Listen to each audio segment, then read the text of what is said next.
Um, I started sometime in the mid '90s when there was actually not a cybersecurity thing. It was just a bunch of us trying to figure out how to block packets at routers. So it's been a minute. I've been part of the AppSec world back in my HP days.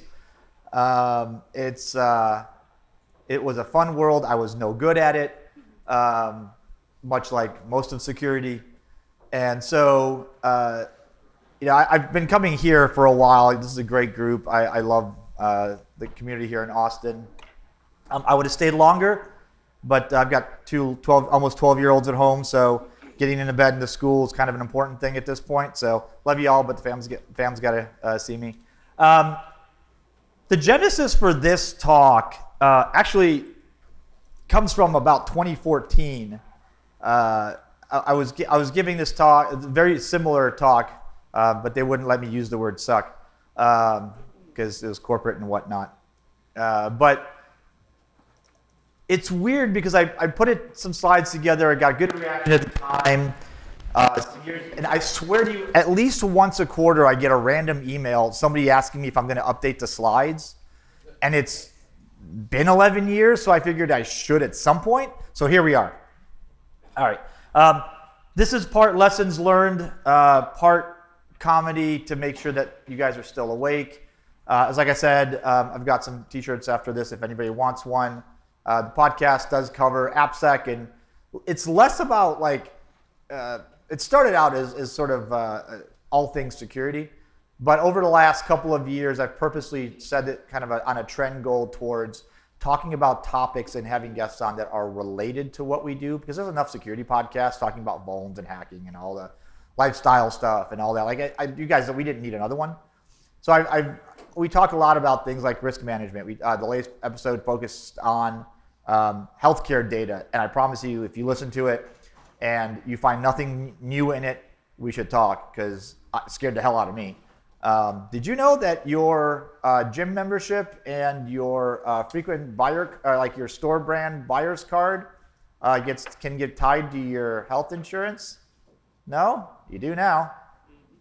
Feel good about that? Some nervous laughter. I like that. All right. I'm going to do this in 4 parts. Anytime you feel like heckling, you're welcome to. I heckle back. So metrics suck, the importance, how to make them effective, and then I'll give you a good checklist. So metrics generally suck, but let's start off. I like starting off with a bit of a thought exercise, right? And I'm going to put up a chart in a second, and just for a second, just absorb it. And I'm going to somebody that's brave, I'm going to ask you what it means. Ready? All right.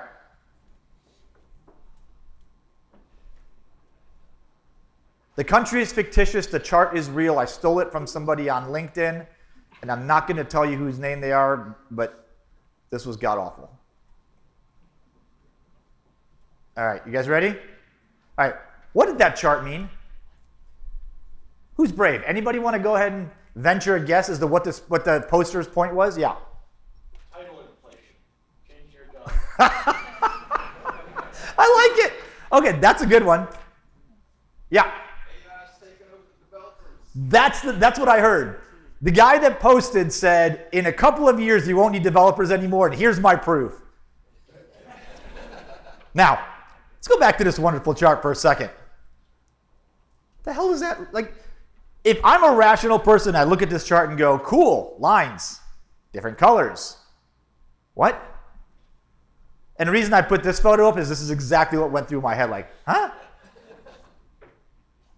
So, is AI killing dev jobs?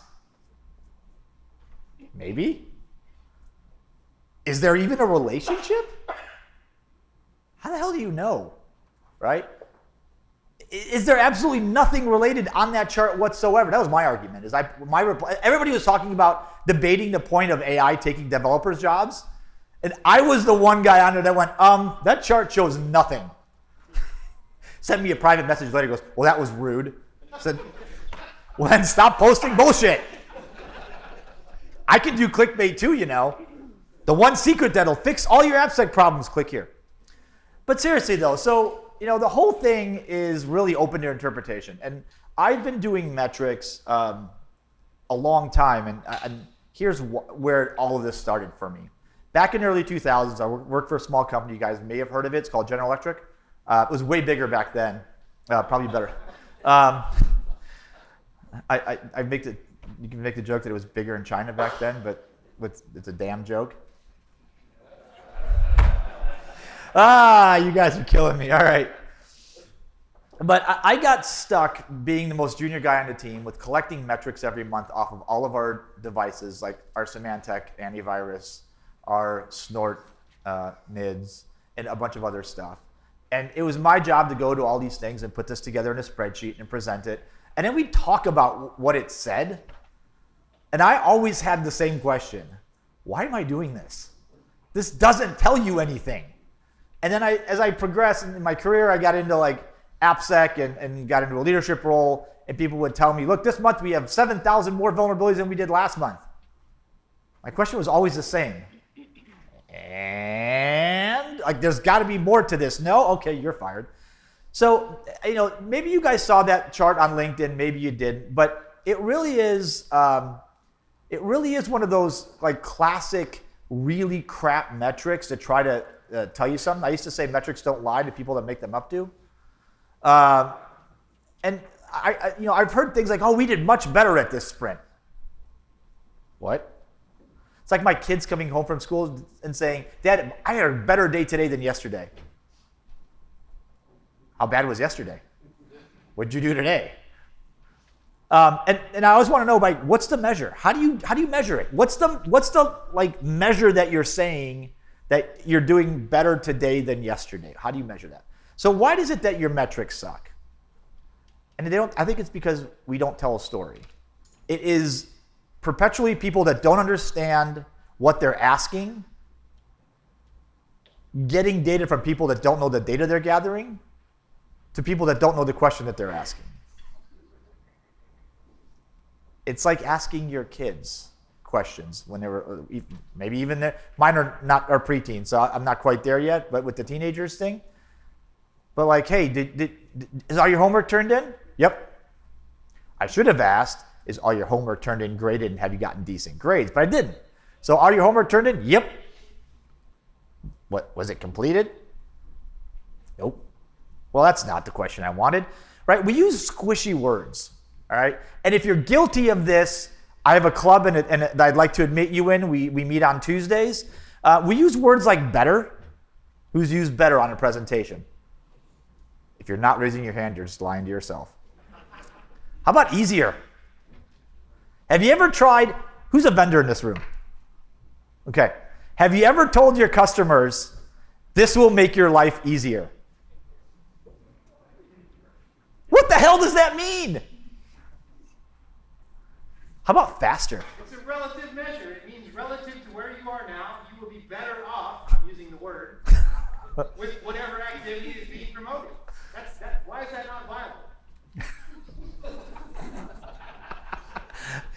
I need to use that one. I like that. Like this app scanner runs faster. Cool. My favorite one is this will give you more time, more energy. We can do more with less. What? And the thing is, we've been doing this for a long time, and the result eventually had to come back to us. And the result is nobody understands what the hell it is that we do still. I've probably had 25 conversations with Fortune 100 security leadership in the past month. And my favorite one, network security company. You guys know ExtraHop, right? All right, so network security company, we do network detection and response and NPM and all that stuff. It's arguably the best piece of kit I've worked in my almost 30-year career, which is saying a lot. We've had these conversations where I'm putting together best practices framework, right? And one of the things that's important in monitoring your network, stay with me here, is knowing how big your network is. You'd think that was pretty easy, right? So when I have a metric that is called coverage completeness, And the numerator is the number of network segments we cover. The denominator is, hey, how many network segments do you have? And you get this situation where people just sort of nervously look around the room and go, well, it's really complicated. We do a lot of M&A, and it's very fluid. I'm like, I just want to give you a number. 5, 7, 200, 7,000. How many /24s do you have? It is terrifying how when you don't have a good answer, you make one up. And this happens everywhere, right? So I've seen people use bad charts. This is probably my favorite one. I'm going to use this one until somebody comes up with a better one, or worse in this case. But this chart is so ridiculously dumb, it doesn't tell you anything. There's no relationship here. The one I used previous to this in my talk from 2014 had an x-axis of time and a y-axis of number of vulnerabilities. And there were like 2 or 3 graph lines that were the lines of business. And they all went like this over time, right? And I pulled it off of one of my customers' decks, and I was like, hey, can I borrow this? He's like, yeah, why? I'm like, because I want to show people how bad graphs look. I was like, I'll buy you a beer, I'm sorry. But, like, what is the relationship? Why did the line go up? Why did the line go down? There's no story there, right? So, look, we overcomplicate things. I don't know if it's just in our nature to make, we've done this from the beginning. Again, guilty. I think I'm president of the club. Again, meet on Tuesdays. We like to complicate things. It felt like if I could make it complicated, you'd think that I was smart. And then you just do what I asked. That sound familiar? Like, this is therapy. It's okay to talk in this room. We overcomplicated this stuff, and it got crazy. And the thing is, after some time, people were like, actually, it's really not that complicated. Why are you making it so complicated? And suddenly, we went from the smart person in the room to like, what are you really up to? And that's where we are today. Now, here's another great chart. I'm sorry if you know who posted this. This is another one from LinkedIn. What does this chart tell you?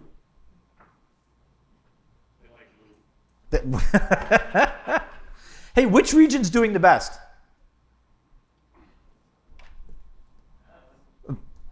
Is this a good chart or a bad chart?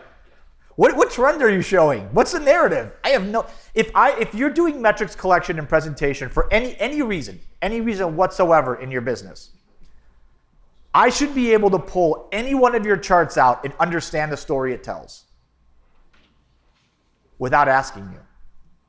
If I cannot, ask yourself, what does go through my head, your boss's head, your customer's head when you give them that chart? I'll give you a hint. They make up their own. Sometimes that's good. Usually it's not. Have you ever posted a chart that had entirely too many variables? I have. Again, it looks complicated. It looks like it tells a lot of things. In fact, it probably tells you nothing. Formatting matters. Let's go back here. Notice how none of the lines, you can't compare anything on this chart. Why? Because nothing's comparable. Like, look at Asia. 1, which color is Asia on here? There's 17 shades of blue. 2, okay, if I do figure it out, is it getting bigger or smaller? I can't tell because the starting point is different for every one of them. So formatting matters. Baseline matters, okay? Pick a point that is your X and Y 0. Understand what that baseline is, the conditions at that baseline, right? I've seen people do this thing right now that are new in cyber. This is a weird phenomenon to me, but they started, their baseline metrics were between 2020 and 2022. I have bad news for you. The world is changing very fast back to before that, or maybe after that, I don't know. But the other thing I hate is feel-good metrics, right? Oh, these things, this is a great graph. It makes you feel great. Why? Because everything is up and to the right. That's what Gartner told us. I want to be up and to the right, right? I want to be trending in the positive direction. Everything is awesome. Don't anybody start singing it. Because now I'll be singing it the entire plane ride home. Damn it. Right? You want things that are feel good up and to the right. And like my friend's dog, sometimes they're worthless, but very pretty. So by now you probably figured out, like, hey, there's a problem here. I figured out there's a problem here, and so you definitely have. We haven't done much about it, right? We continue to talk about new technologies, new techniques. We argue about which scoring system is the correct one. Hint, none of them. We talk about classifications and all sorts of weird details, but nobody's really doing a lot of good research into what in the heck do we want to measure. Now, there are some board level things that are being done. There's some great board level metrics, but here's this trick with this. There's a stack of data that you refine further and looks different depending on who's you're reporting it to. The metrics that you report into the operations team is straight numbers. The metrics you report into their leadership is less about numbers and more about trends. The metrics you report to the board should have very little hard like number graphs and very, very distilled data. You need to tell a story. Because they don't care how many vulns you had last month. They don't care how many of them were critical. They want to relate it to risk. Is the arrow going up or down? How much is it going to cost me if something happens? But the problem is everybody does this, right? Every single person has done this. Again, I'm guilty of this myself, and that's why I took this on, because I figured there's no better place to start than with yourself. So the importance of meaningful metrics, I think there's 3 really good uses for effective metrics, okay? The first one's my favorite one, because I realize I like to tell stories. So it's setting a narrative. If you're putting a metric in front of somebody, a slide in front of somebody, what are you telling me? And the color, the way you put the graph in, the way the numbers look, the size of it, everything, it'll tell me the story that you want to convey, right? Sometimes it gets confused, and we say things like, let's just gather the numbers, we'll figure out the formatting later. It doesn't work. You have to have the base data to collect, but the data you're going to collect is very heavily reliant on how you want to present it. So you want to potentially show some relationship between variables. I've got one in a second here, but things like effort versus outcome. We spent X hours, we achieved Y outcome. And then there's this correlation causation trap where you're like, well, I was doing 90 and I hit every green light. Ergo, if I keep driving 90, I'll hit every green light. That is in fact not true. So you do want to show progress or improvement. That's the second one, right? Leadership wants to see progress. It's the opposite of Congress.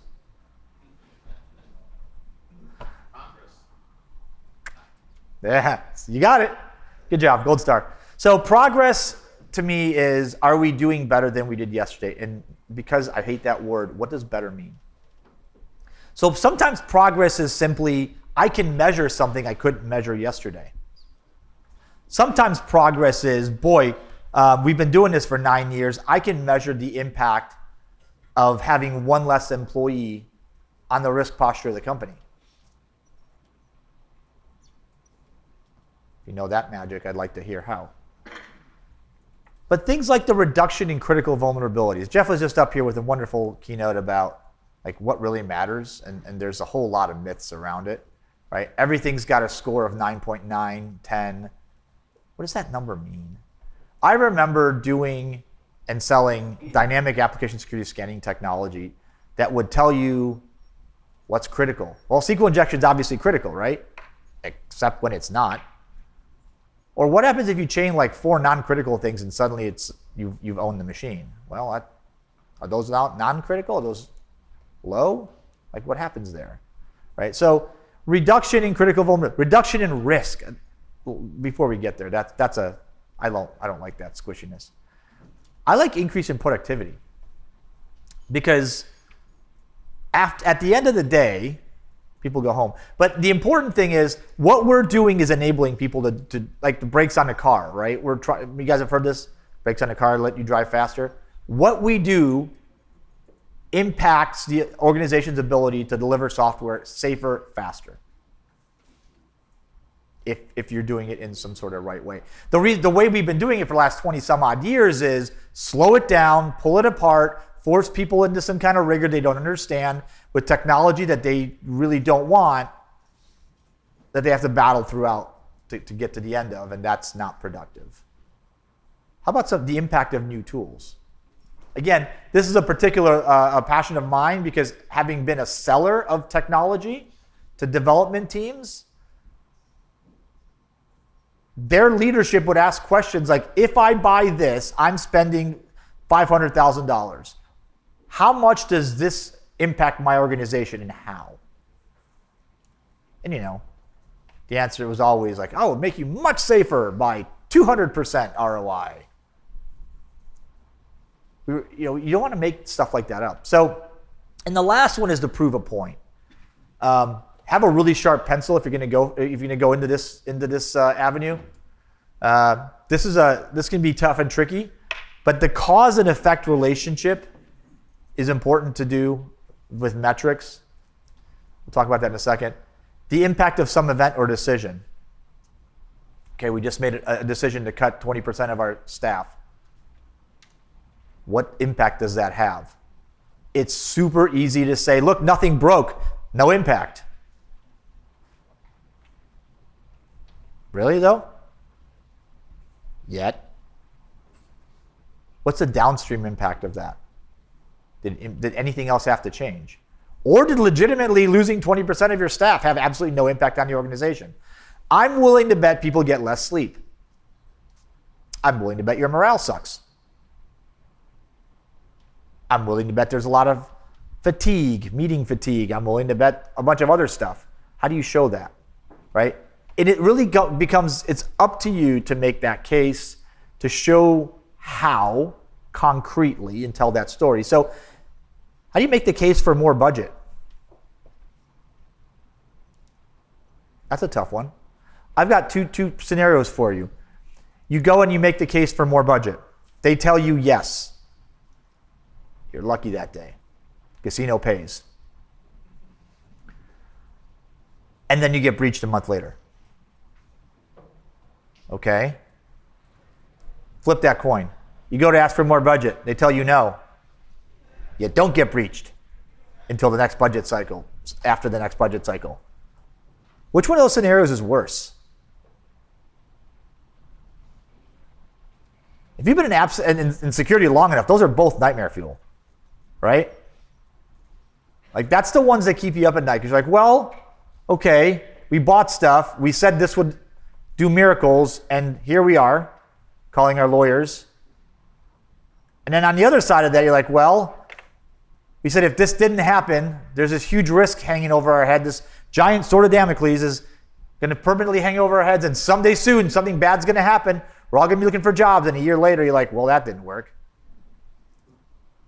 Those are both terrible, which is why that kind of like catastrophic narrative doesn't work. Again, I've used it. It works for a little bit, and then it stops, and then you're screwed. Productivity impact is a good one. Or how about the impact of a backfill freeze, right? 2 of your employees left, and then suddenly the company started having some hardships. They said, we're going to put those hires on freeze. I do want to challenge one point, though. You said we're in the business of prevention, partially. Right? Because if all we do is prevention, none of us are ready for the day that the building catches fire. So yes, prevention is important. That's why we make sure we try to build as much safety net, as much resiliency, as much security into the applications, into the systems as we build them. But I think are we done with the delusion that we can build it super secure? Is that why? Can we widely accept that? That it's like, it's okay? The thing that you built today some 14-year-old on the school bus on the way home is going to go, oh, cool, look what I did. And every one of us is going to go, oh, shit. But it happens. And here's why that is dangerous. Quick sidebar.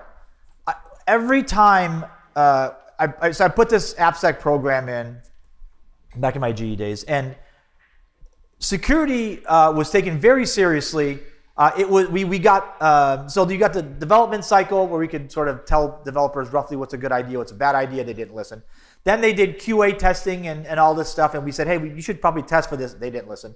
And then on Friday morning, we'd get an email that said, hey, here's a URL and the password. This app goes live first thing Monday. Just give it a quick glance and tell me everything's okay. Never worked that way. And the problem was, even if it was, I could scan it, I could pen test it, I came back with no critical. So it's like, thank you. Okay. And then like 3 weeks goes by, the application's live now, everybody's great. And somebody says, hey, that thing just got popped. I'm like, wait a second.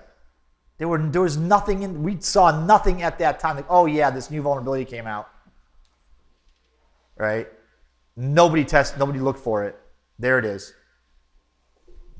So prevention's great, but detection and response is where we live and die. Because I'm telling you right now, as somebody that got my driver's license a long time ago, like you could take the class, the defensive driving class, you could drive the safest car, you can be, not have your cell phone, which as a kid we didn't do that thing. You could do all the preventative things, but you're at that stop sign and that the car behind you is looking down at their phone and slams into you, no fault of your own. So then what? So the detection and response is important. We got to build that into the plan too. So how do you measure that, right? How about error rates? How many times have we told developers to fix something that they didn't need to fix? A lot? Yeah. Jeff's gone, but if he was here, he would probably agree with me. Did it all the time. Look, there's 27 SQL injection vulnerabilities you have to fix, and developers would come back and go, no, there's one. All that is routed through a single call. Like you just have to just fix this thing. How about the impact of staff and budget cuts, right? That's a very direct one. A lot of us are dealing with that right now. And again, if you're in FedGov, I'm sorry for what's happening, but if you're in every other company, this is happening in a lot of industry right now, right? Retail's feeling it, industrial's feeling it, healthcare's never stopped feeling it as far as I'm concerned. But so the key is, how do you explain that to somebody that's just simply looking at math, right? COO, CFO style. And I've got some ideas. So how do you make effective metrics? I don't even know how much time I have, probably like 10 minutes. I've got some ideas. All right. So one, use concrete language. Be precise. When you say better, I say how much. So instead of saying this application performs better, you can say it takes up 10% less memory. This security tool is less noisy. Who's used that line? Just me? All right. Oh, one over there. Excellent. Now there's two of us. Less noisy. What? What does that mean? How about this one? This is easy. This one is easier. This product is easier to use than this one. Literally, that's like the selling point for everything on TV right now. It's easier. It'll make your life easier. How about a 7% lower error rate? Because easier is great, but easier this year will be also easier next year. So is it easier? Well, this year, we decreased the error rate by 7%. Next year, we only decreased it by 3%. Pop quiz, what does that tell me? You don't know yet. No idea, right? But it sounds cool. Or bad. Again, depending on what narrative you just made up in your head. And I said the point earlier, if I don't tell you the context, you'll make one up. How many of you guys immediately made, when I said 7% this year, 3% next year, how many of you guys immediately thought, well, that sucks, right? Because you make something up, your brain wants to give it context. And if you don't give it to me, I'll make it up. You may not like it. So how about this? We will help you get to production faster. What's your baseline? If you don't get a baseline, there are 0.0% chance that you'll be able to measure effectively against it. You guys believe me? If you don't know how fast they release code today, you have no idea whether you've made their lives better or worse. None. But you sure as hell can't prove it. And it's really difficult to, you see the word average in there? That's like the Rock Johnson level strong average in there. Because if you say I can get you to release code 2 days faster, they're like, on everything? No, hold on average, which means there'll be good days and there'll be bad days. And we'll average out to a plus 2, which is great, or minus 2 in this case, which is great. How about more? I can help you release more code. I don't know if I want that. Not sure what that means, but doesn't sound good. How about my technology can add an entire sprint more to your year. Ooh, I can add more features. Right? I can service more customers. I can make more improvements. I can make more features that people will buy and pay me for. I like that. That sounds like a good ROI. And ultimately, at the end of the day, what you're trying to do is get somebody that doesn't live in the world that you do to understand the thing that you're trying to tell them in a context that makes sense to them and you. This is not easy. Having been doing this for a very long time, I have figured out almost all the wrong ways to do it. And I've made all the impassioned arguments about how if we don't do this, it will destroy the company's reputation. Well, I've got 2 scenarios for you. In the first one, nothing happened. I felt kind of stupid. I was like, well, okay, but it's chance, right? So maybe this didn't happen to us. The worst one was when it did happen, and we were just fine. It's like, well, that sucks. You guys know what BTFD stands for? Anybody in finance here? Buy that word, dip. This was a strategy, a trading strategy that a bunch of people developed in this industry. It started with us, which is really weird. But post-breach, there's a formula for how fast the stock would tank. And you'd wait till just as it hits the bottom, buy a whole bunch, and then go, look at me make money. Because like a well-oiled and maintained coil spring, it would rebound right back up. Remember how we always tell people, if you get hacked, man, you'll get hacked out of business. You won't exist anymore. Boy, your shareholder value will go to 0. Nobody will buy your stuff anymore. Damn, we suck at telling stories because none of that was true. Otherwise, there would be no companies left. How many of you guys remember Target getting breached ages ago? How many of you guys went to shopping at Target the next day? I had diapers to buy. That was closer than anything else. That didn't end my relationship. So you want to simplify the message. Make it as simple to understand as possible. Explain it to me like I'm an 8-year-old. Remove the extra noise, like all the extraneous stuff that potentially could fuzz and make that unclear. Try to take as much of that out as possible. Right? Take feelings out of your metrics. There's no room for feelings and metrics. When you're trying to tell a story, nobody cares about your feelings. Because sometimes you're telling the story as a manager that I lost 3 staff members and we're actually doing okay. In fact, productivity may actually be up. crap. I hate that. But guess what? That's the truth, and you got to tell it. Right? You have to know the exact, precise narrative that you want to tell. I put it on a whiteboard. So the way I do this is I'll throw it on a whiteboard at the very top, circle it. What's the story I want to tell? What's the message I want to convey? And then you start thinking about like, okay, mind mapping, right? My brain works visually. So if I write it, I can remember it. So I'll start mind mapping, like, okay, I can show a graph. What would that graph look like? What would be a trend? What would that tell me? And then the kicker is pull somebody that's walking past your office, your desk, that may be a spouse or a kid, and go, what does this tell you if you look at this? And if they're anywhere near the ballpark, keep going. If they look at you and go, I have no idea, start over.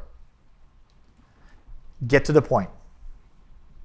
Make your point and let somebody else decide whether that's a good thing or a bad thing. We tend to, and it's not exclusive to us, but I'm just saying the colloquial we, tend to try to make the person that we're presenting metrics to, we're trying to make up their mind for them. As an executive, nothing's more insulting than me showing you, or, if you're the executive and I'm showing you a graph, I'm saying, this is good. Let me show you why this is good. They're like, just show me the data. Let me make up this. I need to understand whether that's good or not.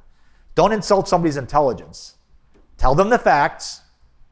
Tell the best story you can based on the facts that you have. Take your feelings out of it. Clear the noise and let them make the decision on what it is. Guys, employ the maths. Like, math is good, which is why squishy words are bad. Sometimes you're up, sometimes you're down. The house always wins. So numbers and simple formulas are important. If you're going to put together a couple of slides on metrics, have the raw data in some supporting appendix somewhere far away in the back, but also show them how you got there. Show them the formula you used. Right? Make them simple. Show your work. Remember in grade school, hell, in college, where you took a math class or some other class and they said, okay, you got the right answer, but you didn't show your work. You only got 50%. I was mad as hell. I could do it in my head. Like, well, it's obvious. They're like, that, not to me. Maybe you cheated. I don't know how you got there. This isn't magic. We don't throw some stuff into a black cauldron, a puff of smoke happens, and suddenly we get like really cool metrics. You got to have the data. You got to have the transform that it goes through to get to something. You got to tell the story around that, and sometimes it's good and sometimes it's bad. There is no magic here, right? We've got to get out of the business of like, don't look behind the curtain, look at this magical thing we do. That's got to end. It's killing us. Because if you followed cyber, your local, you guys know Rob Hansen, our snake? Rob is on an absolute tear right now on LinkedIn on this topic. Insurance companies are coming for you and your shitty metrics.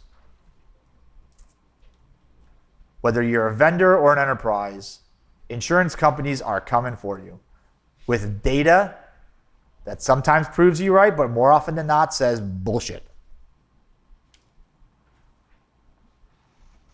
Choose your variables wisely, meaning what's on your x-axis, what's on your y-axis. If you've got a z-axis, be careful. If you've got a fourth dimension, you've gone too far. Baselines are critical. I said that earlier. And I think I can't tell you how important baselines are, because if you don't know the origin, right, 0, 0 on your graph, where are you even going? Did you get better or worse? I had a person present a slide to me with a graph once. That looked awesome. Like, man, that is really good. And then I asked a question that nobody wanted me to ask. Like, hey, what was the baseline for this? It's like, well, it's kind of like, no. Where did you start? What were you at the start? You know what it turned out? Actually, they got much worse, and then they got back to baseline. Cool, that's a good use of $1 million. Consistency is key. So if you're going to show a metric, or you're going to show a KPI, you're going to show some data, Do it repeatedly the same exact way. If your formula changes, you've got a problem. That's one of the hardest things to do, is come up with a formula that can stay consistent and survive changes in the organization, changes in politics, changes in economy. I don't know, maybe in like 4 days or however many days, that the big thing that's going to fly by will vaporize us all and this won't matter anymore. But consistency is key. Avoid that correlation causation trap. Because, hey, we spent $7 million on this cool tool. We didn't get hacked. Are those related? Maybe, or maybe completely not. Be careful on that, right?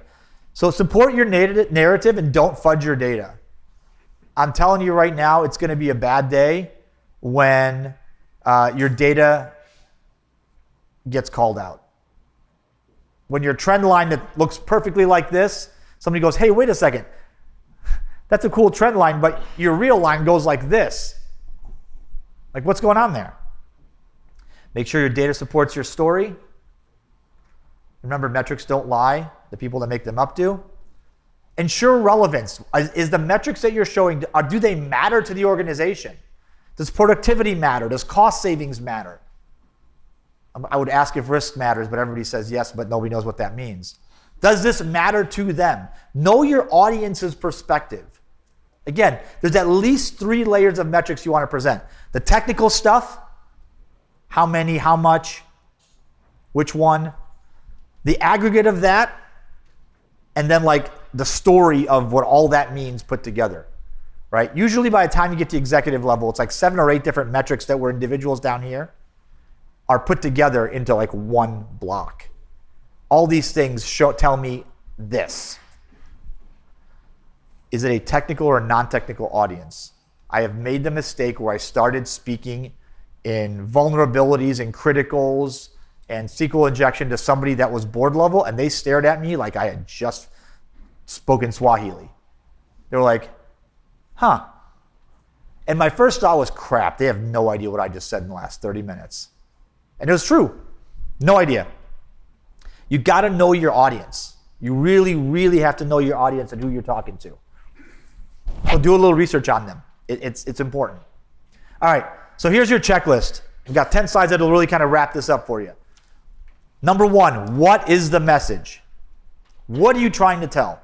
If you don't know that up front, you're going to be in a bit of trouble. Are you trying to explain that what are you trying to explain? Are you trying to explain that there was an impact due to a riff? Are you saying that you bought some new tools and something happened? Are you saying that you hired a bunch of developers, you deployed this, or you implemented that, and the impact of it? Know what the message is going to be. What are the variables? What's the X and Y axis? Maybe there's a third, but know your variables. Is this simple enough for the audience? Will your audience understand the message you're delivering? Tell it to me like I'm an 8-year-old. Is this message quantitative? Remember, there's no room for feelings. And sometimes you're going to hate the answer that it comes out of these formulas. But pull up your big kid pants and get to it. Is it framed properly?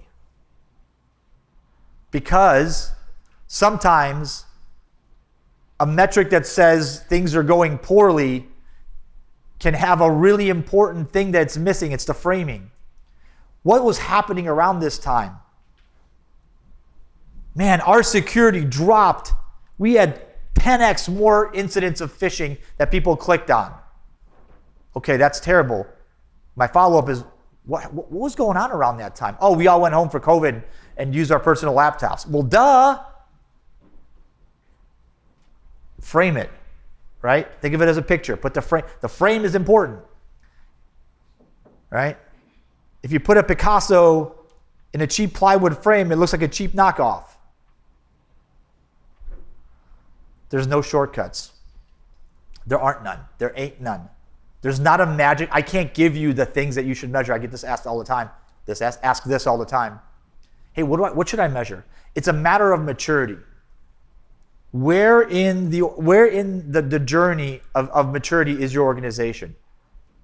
Sometimes at the early stages, all you're doing is reporting back how many machines got infected, how many people clicked the link. That's all you can report. And that's okay. But over time, you're going to migrate to something that tells a meaningful story. As a result of people clicking, well, we've had to rebuild 20 machines that month. The next iteration of your metrics tells you, yeah, and that resulted in 20 people sitting on their hands for about 6 hours each. Okay, what's that cost? What's the loss of productivity there? So now you go from people clicking on phishing links to loss of productivity. And eventually you can say that cost us X amount of money. And you go, I've got a tool that I can put in that's got about an 80% efficiency rate that costs X that could, and then you put it up against the productivity loss. You go, no, not worth it. Because sometimes the solution is not worth it. And sometimes you're spending too much to solve too small of a problem. So as I used to say, now you know, and knowing is half the battle. I think it's also a maturity thing, right? As you get more mature, that formula should stay relatively consistent. It's not going to be perfect. But adding and subtracting from it makes it seem like you're cherry picking to make your point look better than it could be. By the way, that QR code's safe, I promise. I would send my mom to this. So my name's Rafal. I have run the Down to Security podcast for 16 years. Sorry, but that's a relative statement. Do you love your mom? More than I can tell you. More than you guys. See what I did there? I'd love to have you guys as listeners. We have about 5,000 subscribers on each show. Regular listeners, I mean. It's on Spotify. I have no idea how many we have for everything else because a lot, I think, is the answer. But I suggest a guest if you want to hear somebody. You can find me on iTunes on literally every platform. Spotify randomly, I have an intro song that I've had. I like EDM music, so I've had a song called Deep Down. It's got a really cool intro in it. I've had that since like episode, I don't know, less than 50 or something. And Spotify randomly picks episodes to tell me it's a copyright violation. When I have a letter from the guy that made the song, they're like, well, you don't have an address for him, doesn't count. I'm like, letterhead, hi. Anyway, so certain episodes get pulled from Spotify. There's a couple good ones because Spotify sucks, but RSS is the way to go. Again, thanks you guys. I have a couple of t-shirts if anybody wants a t-shirt. If you like that sort of thing. Thank you. I'll see you guys later.